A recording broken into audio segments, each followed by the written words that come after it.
Congo se fait piquer son café et le Sénégal son chocolat. Bien sûr, chacun fait ce qu'il veut, mais les grandes multinationales dominent. Il y a 747 multinationales dans le monde qui font le monde.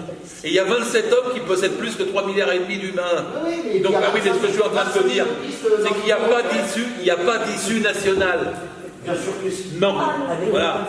Donc, si on prend le pouvoir, il s'étend en Europe. Et s'il ne s'étend pas en Europe, on a perdu.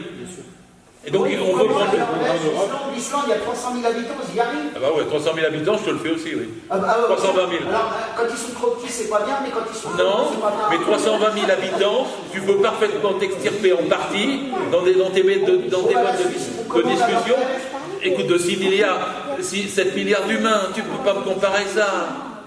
Bien sûr, tu peux avoir des îlots de socialisme, par exemple, enfin, des îlots qui ne durent pas. Par exemple, tu as eu à un moment donné chez les Kurdes, là, pendant que Daesh se battait avec la Syrie, et puis, ben oui, tu as eu un îlot de socialisme qui ne pouvait pas durer. De la même façon, tu as des moments donnés où tu as des secteurs qui sont, même Cuba, par exemple, qui est une île, ils s'en sortent pas, mais ils vont un tout petit peu mieux que d'autres, en maladie, en santé ou autre. C'est le premier en santé, c'est un des premiers. C'est ce que je te dis.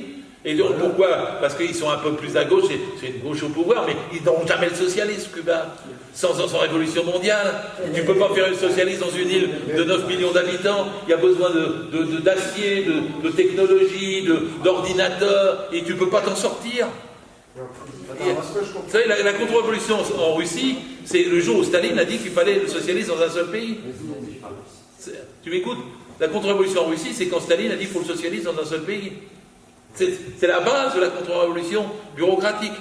Parce qu'ils renonçaient à l'extension de la révolution. Les Russes, ils ont dit on ne pourra pas gagner en Russie si l'Allemagne et la France et l'Angleterre ne bougent pas.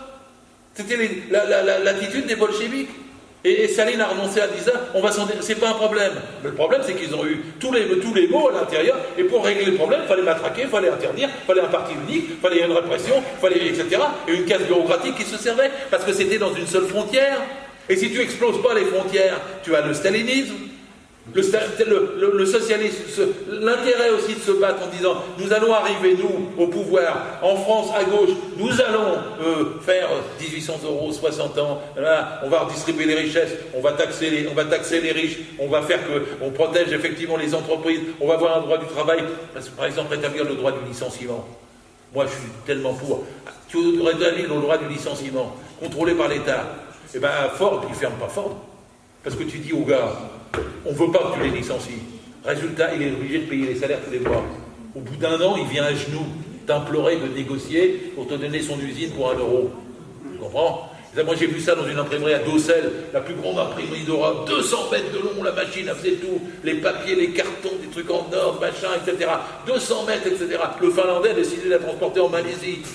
Si on avait eu le contrôle sur les licenciements, on aurait dit t'as pas le droit de licencier, 171 salariés. Et bien au bout de 2 ans, le gars, il proposait pour 1 € sa machine. On en revient à ça, les délocalisations, c'est l'article 63. Mais je me fous de ça, je te dis que si tu contrôles les licenciements, t'empêches les délocalisations.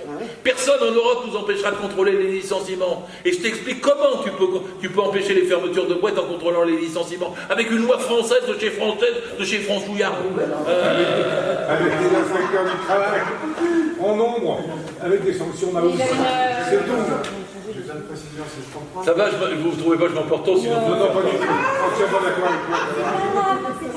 Arrête,